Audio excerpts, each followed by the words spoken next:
Hi hello ನಮಸ್ಕಾರ ಸ್ನೇಹಿತರೆ. Finally Lakshmi ಬಂದೇ ಬಿಟ್ರು. ಲಕ್ಷ್ಮಿ ಬದುಕಿರೋ ವಿಷಯ ಗೊತ್ತಾಗೇ ಬಿಡ್ತು. ಯಾರಿಗಪ್ಪ ಹಾಗಿದ್ರೆ ಕಾವೇರಿ ಮುಂದೆ ಲಕ್ಷ್ಮಿ ಬದುಕಿರೋ ಸತ್ಯ ಬಟಾ ಬಯಲ ಆಯ್ತಾ. ಕಾವೇರಿ ಮತ್ತೆ ಲಕ್ಷ್ಮಿ ಎದುರು ಬದರಾಗೆ ಬಿಟ್ರು. ಏನಾಯ್ತು ಏನು ಕತೆ ತಿಳ್ಕೋಬೇಕು ಅಂದರೆ ಈಗಲೇ ನಮ್ಮ ಈ ಚಾನಲ್ನ ಸಬ್ಸ್ಕ್ರೈಬ್ ಮಾಡಿ, ಹಾಗೆ ಒಂದು ವಿಡಿಯೋವನ್ನು ಪೂರ್ತಿಯಾಗಿ ನೋಡಿ. ಎಲ್ಲವೂ ಕೂಡ ಅನ್ಕೊಂಡಾಗೆ ಆಗಿದ್ರೆ ಇಷ್ಟೊತ್ತಿಗೆ ಕಾವೇರಿ ಮಸ್ತ್ ಮಜಾ ಮಾಡ್ಬೋದಿತ್ತು. ಆದರೆ ಇಲ್ಲಿ ಲಕ್ಷ್ಮಿಯ ಒಂದು ಚಕ್ರವ್ಯೂಹಕ್ಕೆ ಸಿಕ್ಕಿಬಿದ್ದ ಕಾವೇರಿ ಮಟಾಶ ಆಗ್ತಿದ್ದಾರೆ ಅಂತಾನೆ ಹೇಳ್ಬೋದು. ಕಾವೇರಿಯ ಒಂದೊಂದು ಮುಖವಾಡ ಕೂಡ ಬಟಾ ಬಯಲಾಗ್ತದೆ. ಮೊದಲಲ್ಲಿ ಈ ಕಡೆ ಕೀರ್ತಿಗೆ ಸುಳ್ಳು ಹೇಳಿ ವೈಷ್ಣು ಮತ್ತೆ ಕೀರ್ತಿನ ದೂರ ಮಾಡಿದ ಆ ಒಂದು ಮಹಾ ಜಾತಕದ ಸುಳ್ಳಿನ ಸತ್ಯಕ್ಕೆ ಇವತ್ತು ಮಣ್ಣು ಬಿದ್ದಿದೆ. ಈಗ ಜಾತಕದಲ್ಲಿ ಯಾವುದೇ ರೀತಿ ದೋಷ ಇರಲಿಲ್ಲ, ಅಮ್ಮನೇ ಸೃಷ್ಟಿ ಮಾಡಿರೋ ಫೇಕ್ ಜಾತಕ ಅನ್ನೋ ವಿಷಯ ವೈಷ್ಣುವಿಗೆ ಗೊತ್ತಾಗಿದ್ದೆ ತಡ ಅಮ್ಮನ ವಿರುದ್ಧ ಸಿಡಿದು ಎದ್ದು ಬಂದಿದ್ದೆ. ಕೀರ್ತಿ ಹೊರಗಡೆ ಬರ್ತಿದ್ದಾಗೆ ಕೀರ್ತಿ ಮುಂದೆ ಮಂಡಿಯವ್ರಿಗೆ ಕ್ಷಮೆ ಕೇಳ್ತಿದ್ದಾನೆ ವೈಷ್ಣವ್. ದಯವಿಟ್ಟು ನನ್ನನ್ನು ಕ್ಷಮಿಸ್ಬಿಡು ಕೀರ್ತಿ, ದಯವಿಟ್ಟು ನಾನು ತಪ್ಪು ಮಾಡಿಬಿಟ್ಟೆ, ನನ್ನಿಂದ ತಪ್ಪಾಗಿದೆ.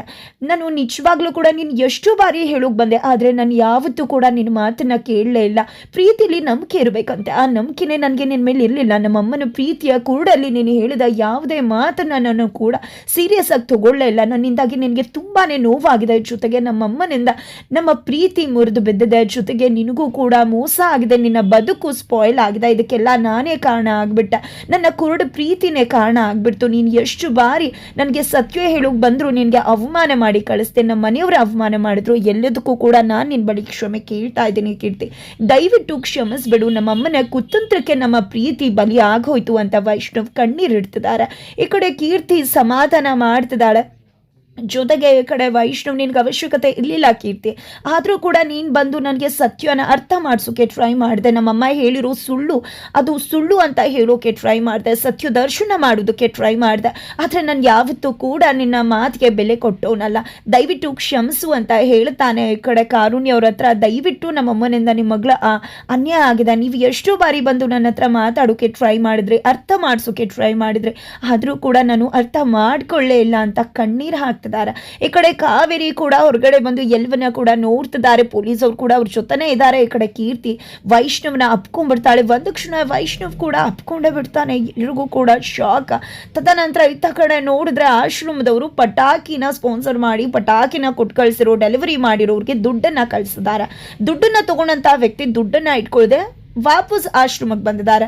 ದುಡ್ಡನ್ನ ವಾಪಸ್ ಕೊಡ್ತಿದ್ದಾರೆ. ಯಾಕೆ ದುಡ್ಡನ್ನ ವಾಪಸ್ ಕೊಡ್ತಿದ್ರ, ನೀವು ಪಟಾಕಿನ ನಮಗೆ ಕಳಿಸಿದ್ರಲ್ವಾ, ಡೆಲಿವರ್ಡ್ ಮಾಡಿದ್ರಲ್ವಾ ಅಂತ ಹೇಳ್ತಿದ್ರೆ, ಇಲ್ಲ ನಾವು ನಿಮಗೆ ಡೆಲಿವರ್ಡೇ ಮಾಡಿಲ್ಲ, ನಾನು ನಿಮಗೆ ಡೆಲಿವರಿ ಮಾಡಬೇಕು ಅಂತ ಬಂದಾಗ ನನ್ನ ಕಾರು ಆಕ್ಸಿಡೆಂಟ್ ಆಗೋಯ್ತು, ಹಾಗಾಗಿ ನಾನು ನಿಮಗೆ ಡೆಲಿವರಿ ಮಾಡೋಕ್ಕಾಗಲಿಲ್ಲ, ಅದಕ್ಕೋಸ್ಕರ ದುಡ್ಡು ವಿನಾಕಾರಣ ಮಿಸ್ ಆಗಿ ಕಳಿಸಿದ್ರ ಅಂತ ಹೇಳಿ ಇದನ್ನ ಕೊಟ್ಟು ಹೋಗೋಣ ಅಂತ ನಾನು ನಿಮಗೆ ಬಂದೆ ಅಂತ ಆ ಒಂದು ಪಟಾಕಿಯವ್ರು ಹೇಳ್ತಿದ್ರೆ, ಏನು ಮಾತಾಡ್ತಿದ್ರ, ನಿಮ್ಮ ಕಡೆಯವ್ರು ಬಂದು ಎಲ್ಲ ರೀತಿ ಪಟಾಕಿನ ಸೆಟ್ ಮಾಡಿದ್ರಲ್ಲ, ಆರ್ಗನೈಸ್ ಮಾಡಿದ್ರಲ್ಲ, ಎಲ್ಲ ಕೂಡ ಆಯ್ತಲ್ಲ, ನಿಮ್ಮ ಕಡೆಯವ್ರು ಬಂದಿದ್ರಲ್ಲ ಅಂತ ಶಾಂತ್ ಅವರು ಕೂಡ ಹೇಳ್ತಿದ್ದಾರೆ, ಆಶ್ರಮದ ಮ್ಯಾನೇಜರ್. ಅದಕ್ಕೆ ಆ ವ್ಯಕ್ತಿ, ಏನು ಬೇರೆಯವ್ರು ಯಾರು ನಮ್ಮ ಕಡೆಯವ್ರು ಬಂದಿದ್ರ, ಖಂಡಿತವಾಗ್ಲೂ ಯಾರು ಇಲ್ವಲ್ಲ ಆ ರೀತಿ.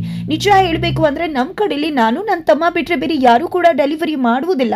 ನನಗೆ ಯಾರೋ ಒಂದು ಹೆಂಗ್ಸ್ ಬಂದು ಆಕ್ಸಿಡೆಂಟ್ ಮಾಡಿದ್ರು ಅಂದಾಗ, ಇಲ್ಲ ಸಣ್ಣಗೆ ತೆಳ್ಳಗೆ ಬೆಳ್ಳಗಿದ್ರಲ್ವಾ ಅವರು ಅಂತ ಕೇಳ್ತಿದ್ದಾರೆ ಶಾಂತ್ ಅವರು. ಹೌದು, ಅದೇ ರೀತಿ ಇದ್ದಿದ್ದು, ಅದೇ ಹೆಂಗಸು ನನಗೂ ಕೂಡ ಆಕ್ಸಿಡೆಂಟ್ ಮಾಡಿದ್ದು ಅಂತ ಹೇಳ್ತಾರೆ.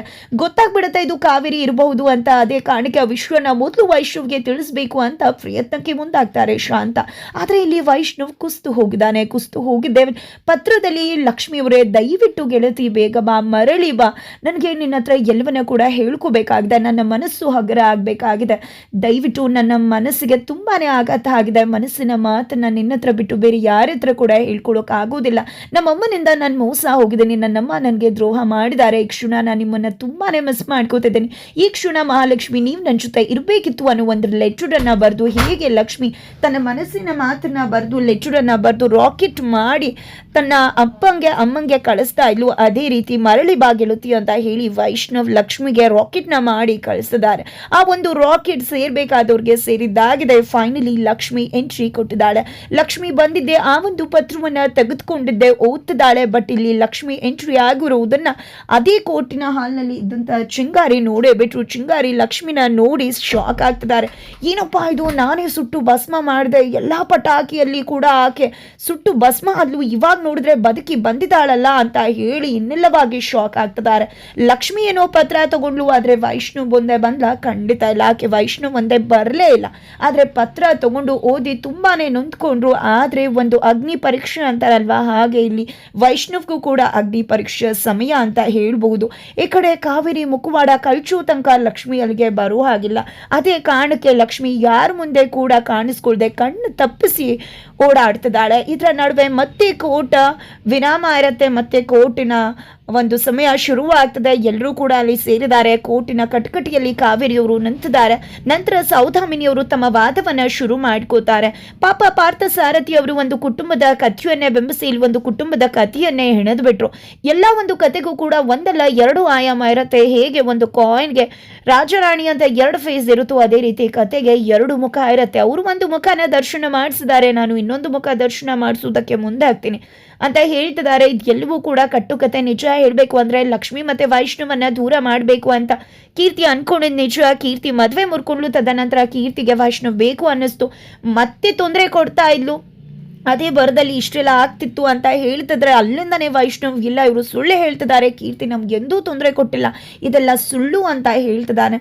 ಇಲ್ಲಿ ನಾನು ವೈಷ್ಣವ್ನ ಕಟಕಟೆ ಕರಿಬೇಕು ಅಂತ ಇಚ್ಛೆ ಪಡ್ತೀನಿ ಅಂತ ಸೌದಾಮಿನಿ ಅವರು ಹೇಳಿದಕ್ಕೆ ವೈಷ್ಣವ್ ಕೂಡ ಕಟಕಟೆ ಮೇಲೆ ಬಂದು ನಿಂತ್ಕೋಬೇಕಾಗತ್ತೆ.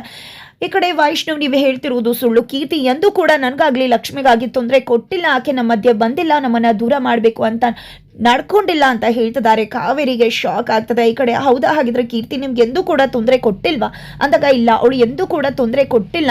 ನಿಜ ಹೇಳಬೇಕು ಅಂದ್ರೆ ಅವಳು ಹಠಮಾರಿ ಇರಬಹುದು, ಆದ್ರೆ ಯಾವತ್ತೂ ಯಾರಿಗೂ ಕೆಡಕ್ ಬಯಸ್ಬೇಕು ಅಂತ ಅನ್ಕೊಂಡವಳಲ್ಲ. ಸಣ್ಣ ಪುಟ್ಟ ಜಗಳ ಆಗ್ತಿತ್ತು, ಅದನ್ನ ಹೊರತಾಗಿ ಬೇರೆ ಏನೂ ಕೂಡ ಇಲ್ಲ ಅಂತ ಹೇಳ್ತಾರೆ. ಹೌದಾ, ಒಂದಿನ ಲಕ್ಷ್ಮಿನ ಕೆರೆಗೆ ತಳ್ಳಿದ್ದು ಸುಳ್ಳ ಆಗಿದ್ರೆ ಅಂತ ಸೌದಾಮಿನಿಯವ್ರು ಕೇಳಿದಾಗ ವೈಷ್ಣವ್ ಶಾಕ್ ಆಗ್ತಾನೆ. ಏನೇ ಹೇಳ್ಬೇಕು ಅಂತ ಗೊತ್ತಾಗೋದಿಲ್ಲ. ಅದು ಒಂದು ಹೀಟ್ ಆಫ್ ದ ಮೊಮೆಂಟ್ ಅಲ್ಲಿ ಆಗೋಯ್ತು ಅಷ್ಟೇ ಅಂತಿದ್ದಾರೆ.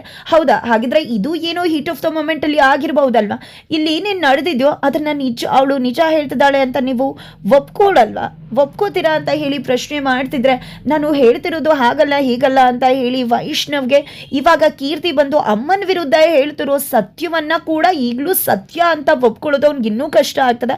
ಹಾಗಾಗಿ ಅದನ್ನ ಅವನು ಒಪ್ಕೊಳ್ಳೋಕೆ ಈಗಲೂ ಕೂಡ ಸಿದ್ಧ ಅಲ್ಲ. ಬಟ್ ಜಾತಕದ ವಿಷಯದಲ್ಲಿ ಅಮ್ಮ ಮೋಸ ಮಾಡಿರೋದು ಮಾತ್ರ ವೈಷ್ಣವ್ ಒಪ್ಕೋತಿದ್ದಾರೆ. ಇದರ ನಡುವೆ ಶಾಂತ ಅವರು ವೈಷ್ಣವ್ಗೆ ಕೋರ್ಟಿಂದ ಹೊರಗಡೆ ಹೋಗ್ತಿದ್ದಾಗೆ ಕಾಲ್ ಮಾಡ್ತಾರೆ. ಕಾಲ್ ಮಾಡಿದ್ದೆ ವಿಷಯ ತಿಳಿಸ್ತಾರೆ. ಈ ರೀತಿ ಯಾರೂ ನಾವು ಅನ್ಕೊಂಡಿದ್ದವರು ಪಟಾಕಿ ಬಂದು ಇಟ್ಟೇ ಇಲ್ಲ, ಯಾರೋ ಹೆಂಗಸು ವೈಟ್ ಹೆಂಗಸು ಆಕ್ಸಿಡೆಂಟ್ ಮಾಡಿದ್ರಂತ ನನ್ಗೆ ಯಾಕೋ ಅದು ನಿಮ್ಮಮ್ಮ ಅನ್ನಿಸ್ತಿದ್ದಾರೆ, ನಿಮ್ಮಮ್ಮನೇ ಈ ರೀತಿ ಎಲ್ಲ ಮಾಡಿರ್ಬೋದು ಅಂದ ತಕ್ಷಣ ವೈಷ್ಣವ್ಗೆ ಫೈನಲಿ ಲಕ್ಷ್ಮಿ ವಿರುದ್ಧ ಸಂಚುನ ರೂಪಿಸಿರೋ ಕಾವೇರಿ ಮುಖವಾಡ ಗೊತ್ತಾಗ್ಬಿಡುತ್ತೆ. ಮಗದಷ್ಟು ಸಿಡಿದು ಹೇಳ್ತಿದ್ದಾನೆ ವೈಷ್ಣವ್. ಜೊತೆಗೆ ಈ ಕಡೆ ಕಾವೇರಿಗೆ ಬಂದಿದ್ದೆ ಚಿಂಗಾರಿ ಸತ್ಯ ತಿಳಿಸೋ ಪ್ರಯತ್ನಕ್ಕೆ ಮುಂದಾಗ್ತಿದ್ದಾರೆ.